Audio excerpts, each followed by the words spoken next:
I got another guitar geek question for you. Yeah. What's that? So I'm just curious, as you, obviously, because I've heard you play over changes magnificently, which is something that, I know you say, oh, I'm a rock guy, but a rock guy is someone who doesn't know how to play over changes, but someone who knows how to play over changes, but understands how to rock. That's like, then you're narrowing the scope of individuals dramatically. Oh, really? Well, there's a new song on my new solo album that Jeff Babco wrote for me. And it's a very Jeff Beckish kind of a thing. And I'm proud of it because it's one take. It's the whole thing is one take. And I've discovered a little bit of a sound I've been trying to work on, which is, it's a nod to Jeff Beck because he's like, that's my all-time hero. Yeah. And he's also, he was a friend. I produced a record on him that never came out. I know, it was in the book. Yep. Yeah. And then that's a whole other story for another time. They want me to write another book, ironically enough.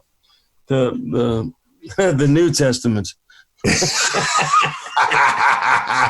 But when if you're going to a session and you're listening to the demo, or they put the chart in front of you, and there are some chords that you're going to have to navigate over, is there any like quick things that your mind goes to? Is like, okay, well, this part here. Granted, I remember I would always be in a situation where at some point when I was younger, I thought, well, at some point you just know how to play over changes. And then at some point I was like, no, you actually have to know the tune. You have to know the changes. There's some similarities, but how do you look at playing over changes in a hurry?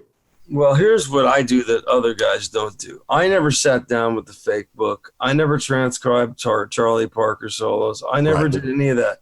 What I did do was study harmony and theory. Okay. And I know common tones and I know all that stuff and all that. The way I approach changes, you won't hear a cliche bebop lick per se. Which is great. Like a 2-5-1 Joe Pass turnaround or something like that, which I wish I knew, by the way.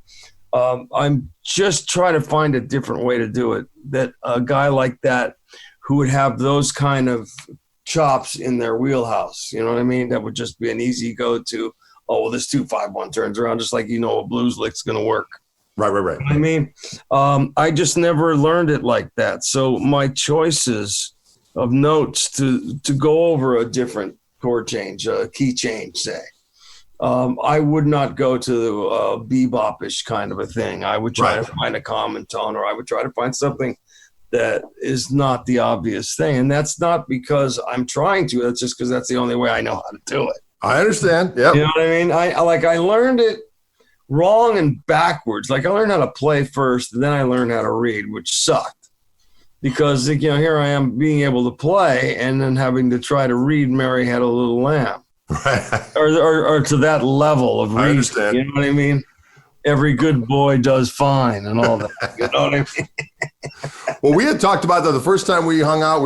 I asked you about, it's kind of one of ththose things, those session myths. Now, okay, Lukather, he could probably read the. No. And there's like the guys that do that, and then there's guys that are expected to come in and play cool that are memorable parts and solos. Yeah, that's what I did. They didn't hire me because I was the best reader in town. Ask anybody that sat next to me. I would always sit next to Dean Parks or somebody brilliant like that. And when the gut string part would come out all written out, I go, Dean, there's something wrong with my part. I think it's yours. Fantastic. And he can read anything. Because, what people don't know is Dean was a sax player. Okay. And David Hungate was a trombone player. So he had his bass clef together. Right. So he came in and played bass, and he's also a really good guitar player on that old Johnny Smith kind of like, old school, quarter note changes, Johnny Smith kind of, you know what I mean?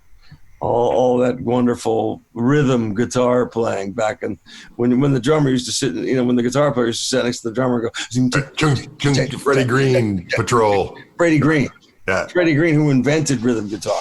Right. Like you take Freddie out of the mix and the groove goes away. Right. It's stuff like that, like Ray Parker Jr.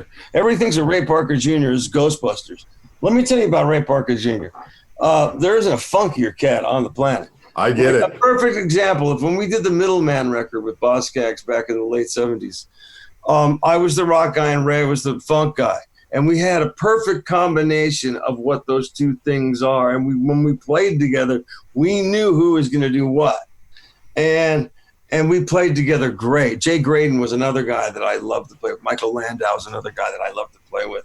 Another guy that people don't talk about much anymore because he's a record producer is Dan Huff. Dan Huff is a great Oh, yeah. Dan's, and when he first came to town, he had a little bit of a nod to me, which was very sweet. But he is very much his own musician. And I didn't mention him enough in my book. They edited out so much of my and I wrote it 3 times. I understand. Yeah. But Dan, I gave Dan more love than they put in it.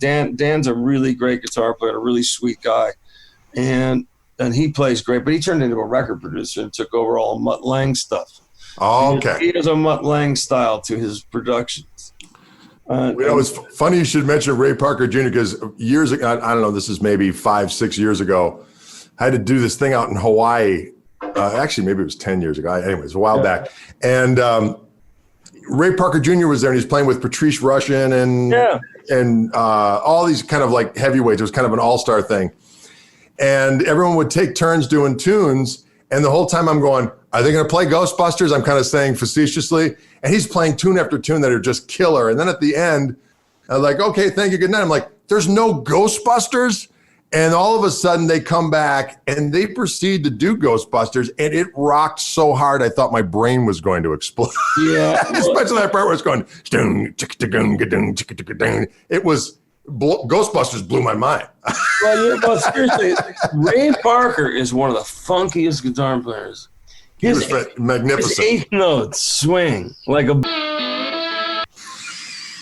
I'm telling you, it's unbelievable. He's an unbelievable rhythm guitar player. There isn't anybody better. I mean, I've sat next to some of the best rhythm guitar, David T. Walker, people like that, Wah Wah. Right. Some of the funkiest cats in the world, man. I've learned a lot from sitting next to these cats. And Pocket. Right. Pocket is everything, And one of the unsung heroes that you really should have on is Dean Parks. Yeah. He's one of those guys that everybody's read his name, but they don't know nothing about him. Dean is a legend. Dean is a quiet genius. He is a guy that can take anything. Like, you hear these beautiful gut string parts in movies. Right. You know what I mean? And you go, this isn't just some guy reading a part. This guy is really playing this. This has heart. That's Dean. That was Tommy Tedesco. That was guys like that can not only read, but interpret and feel. I mean, there are guys that can sit there and learn the notes.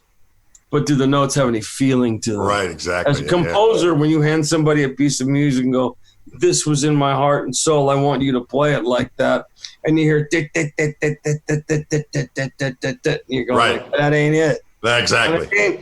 When you hear somebody interpret your music, like your interpretations of other people's music, Since I've Been Loving You, that bit you do. The Zepp thing, yeah. I love that. Oh, well, thank you. It's one of my favorite Zepp tunes that nobody ever does. Oh, it's you know what I mean. It's arguably one of the best minor blues ever written. You know what I mean? No, there's no question about that. And you nail it. You just thank you. Enjoy it. And I love that. See, when I hear stuff like that seems simple, but it's not. Right. The right note makes so much of a difference. In other words, I explain to people, I go like, you look at a guy like, God bless his soul, Alan Holdsworth. You go see him like Potato, and it takes you months to get your jaw off the floor. Right. But if he was to play in an arena, which I saw him play in Europe, he lost the audience. Sure. Because they just didn't get it. Right. You know what I mean? I get it. Some music is like art. You have to sit and look at the art up close and interpret it. You can't look at it from a distance and expect to get it. That's how I look at Alan's work. It's a perfect piece. It's a perfect fucking Rembrandt that you have to look really close at. Well, it's not something you'd put on as background music. Like, hey, honey, let's relax and have dinner and put on some music. You wouldn't put on. Right. I love it. You know what I mean?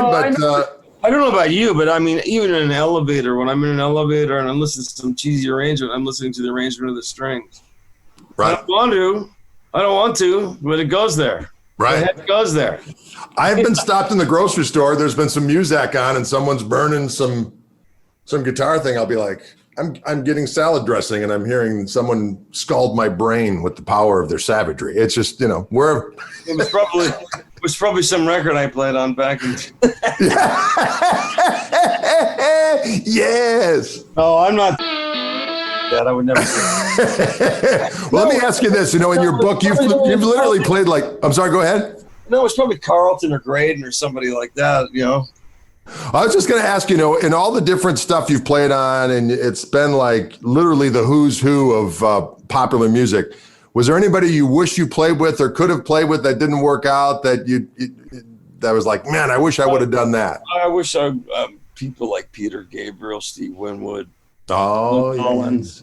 I was always a big prog rock guy when I was a kid. Yeah. Like the early Genesis, the early, you know, stuff like that. You know, I was really into all that. And you know, when I met Steve Howe, it was a big deal. Yeah. Oh, he was so funny, man. I put my hand out to shake his hand. I'm going like, wow, Steve Howe. And he goes, go gently on the Bentley.